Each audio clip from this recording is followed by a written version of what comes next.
All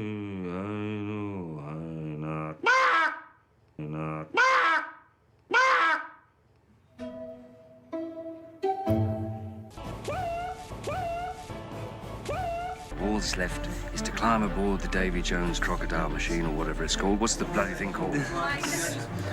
Flying what? Just between us and this island and head out to open sea.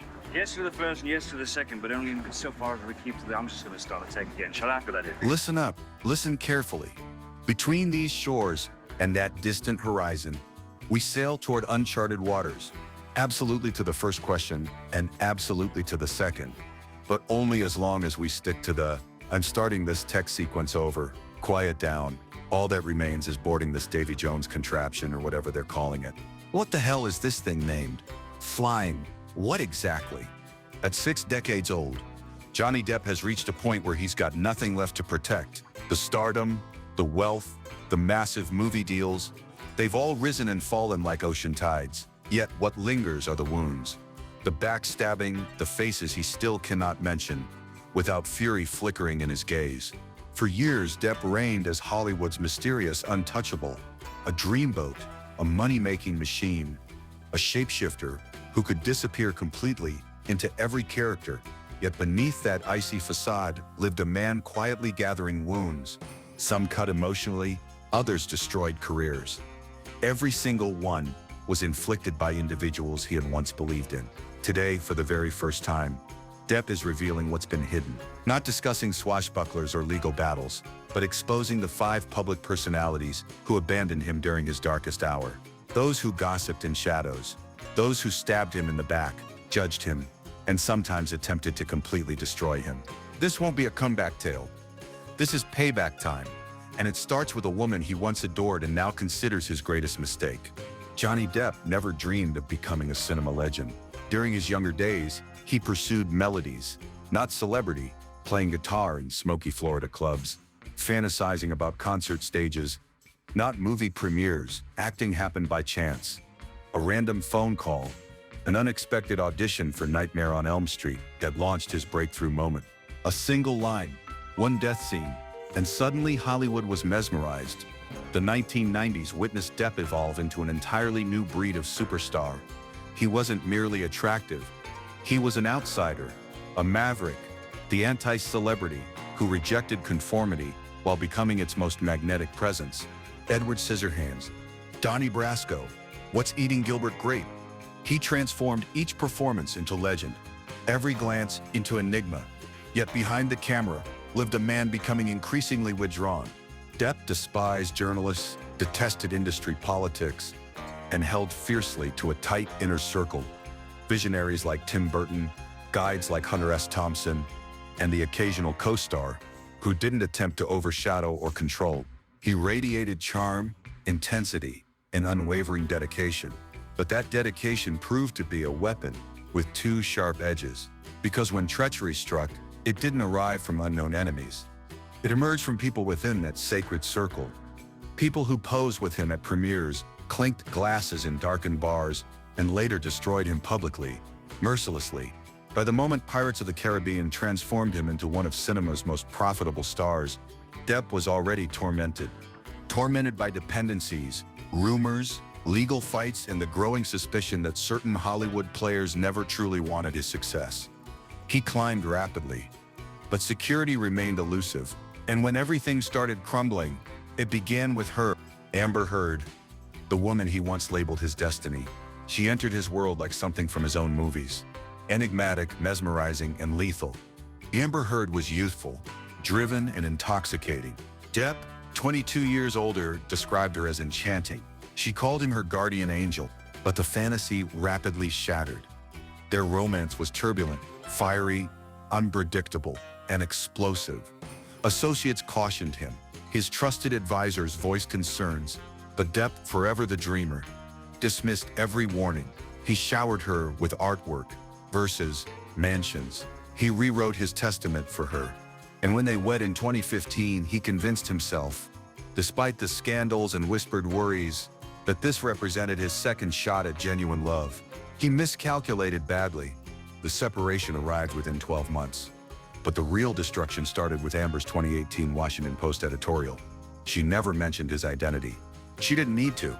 The public connected dots. Studios made assumptions. Within days, Depp was no longer Captain Jack Sparrow. Disney severed ties. Hollywood fell silent. Then came courtrooms, accusations, audio recordings, blame games. Heard claimed abuse. He responded with allegations of psychological warfare, manipulation, even physical assault. Their poisonous romance became worldwide entertainment. Every news story, every leaked recording, every courtroom sketch eroded the reputation he'd built over decades. But for Depp, the betrayal transcended public humiliation. It was deeply personal. He had offered Amber everything, his faith, his sanctuary, his soul. In exchange, he felt completely stripped bare. The woman he once protected against everyone became the person he believed demolished his career, his standing, and almost his existence.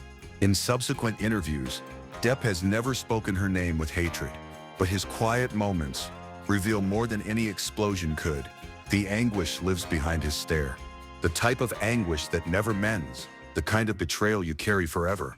Amber wasn't simply romance gone bad. She was the catalyst for his downfall.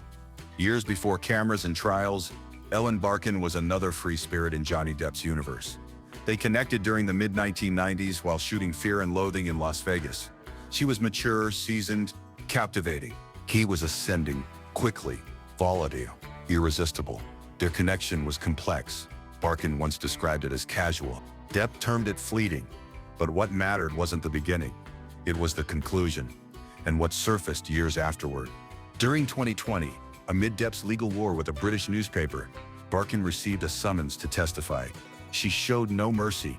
Under legal oath, she portrayed Depp as suspicious, domineering, and aggressive. She alleged he hurled a wine bottle across a hotel suite. She discussed his substance abuse, his rage, his manipulative behavior. Her testimony dominated headlines. It resonated throughout the courtroom. It stung deeply. But for Depp, the issue wasn't her words. It was her willingness to speak them publicly. He assumed they had buried their history. They had continued down different roads, lived separate existences. Yet there she stood years later, taking the witness stand for his opposition, speaking not merely as an observer, but as someone destroying his character. Privately, Depp was reportedly devastated. Among all the people he anticipated might betray him, Barkin wasn't on the list. She had once occupied his dinner table, earned his confidence, entered his world. Now she was sharing her interpretation of him with everyone and helping craft a story that would haunt him indefinitely. To this day, Depp has never publicly attacked Ellen Barkin. He doesn't need to. His silence speaks volumes, and the pain underneath is intimate, because sometimes the most devastating wounds don't come from adversaries. They come from those you once welcomed inside. For more than 10 years, Johnny Depp embodied Disney. He didn't simply portray Captain Jack Sparrow. He transformed into him. With darkened makeup, intoxicated swagger, and slurred charisma that initially baffled studio bosses, Depp revolutionized what a blockbuster protagonist could become. The gamble succeeded spectacularly. Pirates of the Caribbean erupted into a multi-billion-dollar empire. Products, amusement park attractions, international tours, everything featured his image. Then they deleted him completely. In 2018, as Amber Heard's accusations circulated, Disney executed what corporations excel at. They remained quiet, then vanished through the exit. No phone calls, no allegiance, no opportunity for Depp to clarify, defend, or even bid farewell. Just emptiness. Then came the official statement. Captain Jack Sparrow wouldn't be returning. For Depp, the betrayal exceeded professional disappointment. It was devastating. He had invested everything into that character.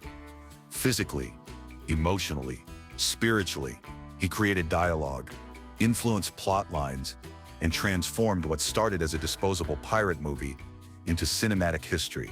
At fan gatherings, kids wore Jack costumes. He toured medical facilities in character without payment. To him, Jack transcended a salary. It was personal. So when Disney abandoned him, without trial, without evidence, without even a discussion, it wounded him profoundly. He later admitted in court that he would never rejoin the franchise, not even for $300 million and a million alpacas. That wasn't comedy. It was heartbreak. It was the painful recognition that the company he helped elevate had expelled him the instant things became complicated. Yet years later, when facts started shifting and public sentiment moved in his direction, speculation emerged that Disney wanted him back. The studio toyed with nostalgia.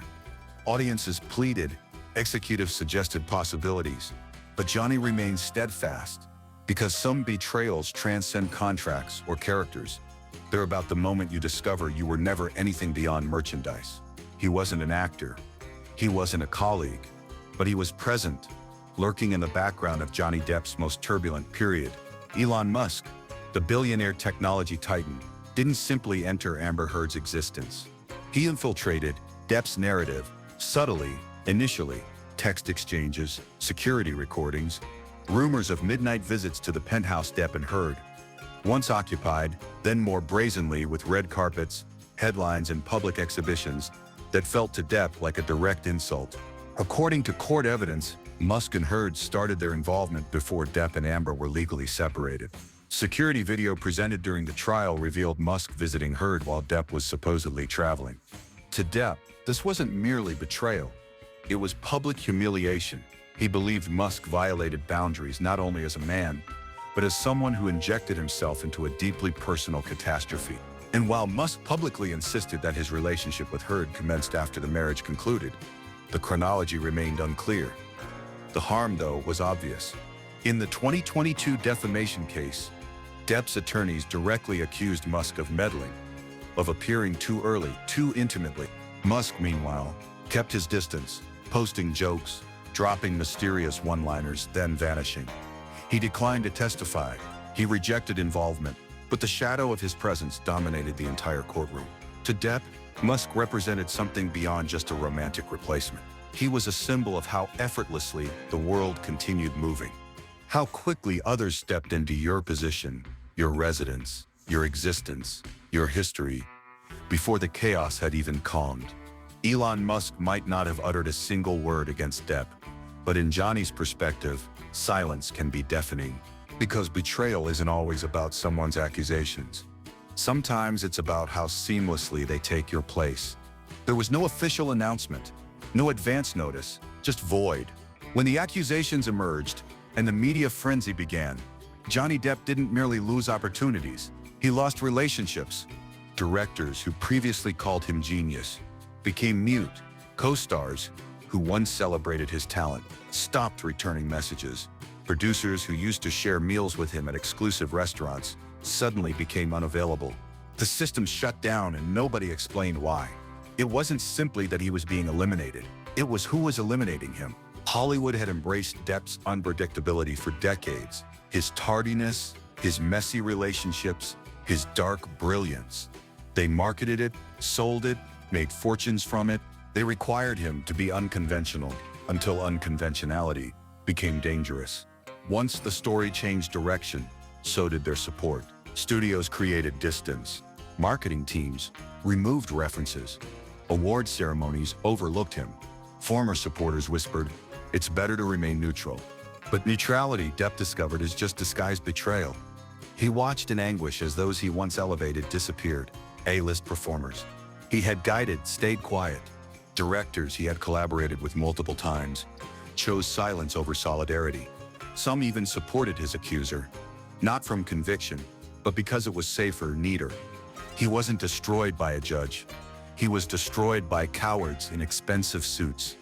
Years afterward, once the court sided with him, the barriers broke. Offers, apologies, even honors. The identical voices who had disappeared now celebrated his strength.